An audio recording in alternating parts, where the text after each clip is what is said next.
Don't be afraid. It's just Steve here again at the Life and Sad Ending channel. We're taking a special look at that famous actor, Lon Chaney Jr. Creighton Tull Chaney, better known as Lon Chaney Jr., was born on February 10, 1906 in Oklahoma City, Oklahoma. His father was the famous silent film actor Lon Chaney, who is often referred to as a man of 1,000 faces, for his ability to use makeup to transform himself into a wide variety of characters. Two of his father's most famous films were The Hunchback of Notre Dame in 1923 and Phantom of the Opera in 1925. Lon Chaney Jr.'s mother was Frances Creighton. Lon Jr.'s parents divorced in 1913, after which the boy lived in boarding schools until 1916. He moved home after his father remarried. While Lon Jr. was young, his father discouraged him from seeking a career in show business. Lon Jr. instead worked as an advertising manager for a water heater company and a plumbing company. He married Dorothy Hinckley, and they had 2 sons. The couple divorced in 1936, and then he married Patsy Beck in 1937. Sadly, his father died on August 26, 1930, of throat cancer. He was only 47 years old. After his father died, Chaney began acting in films, mostly westerns, usually doing his own stunt work. At this time, he was billed with his birth name, Creighton Chaney, but starting in 1935 with the film A Scream in the Night, he was billed as Lon Chaney Jr. He didn't mind using his father's name to help his career, but he disliked the Jr., but the studios insisted on using it. He continued making westerns with the likes of John Wayne in The Three Musketeers and with Gene Autry in The Singing Cowboy in 1936. The late 1930s was a busy time for Lon Chaney Jr., and he appeared in over a dozen pictures at 20th Century Fox, such as This Is My Affair with Robert Taylor and Barbara Stanwyck, The Lady Escapes, Happy Landing with Ethel Merman, and he was almost killed by a train while making Jesse James in 1939. Chaney Jr.'s only stage appearance had been as Lenny in a production of Mice and Men, also later appearing in the film version. At Universal Pictures, Lon Jr. was in a horror sci-fi movie called Man-Made Monster in 1941.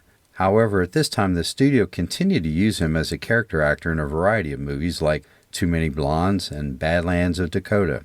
Next, Chaney Jr. was given the title role in The Wolfman in 1941.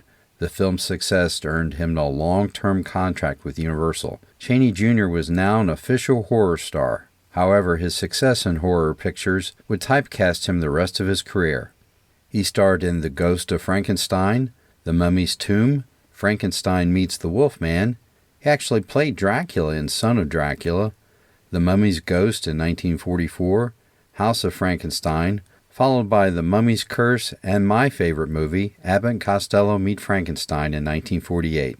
In this film, he plays the Wolfman, and in one scene he stood in for actor Glenn Strange, who played the Frankenstein monster while Strange recovered from a broken ankle. He was released from his contract with Universal in 1945. This was due to his problem with alcohol. Though typecast as a horror film star, he never stopped working. In the 1950s, he was seen in High Noon, I Died 1,000 Times, Springfield Rifle, Casanova's Big Night, Big House USA, and The Defiant Ones, among many, many others.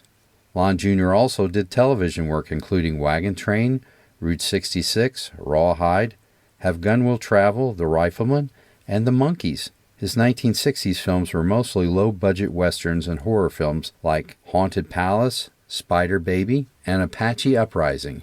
His last horror film was Dracula vs. Frankenstein in 1971.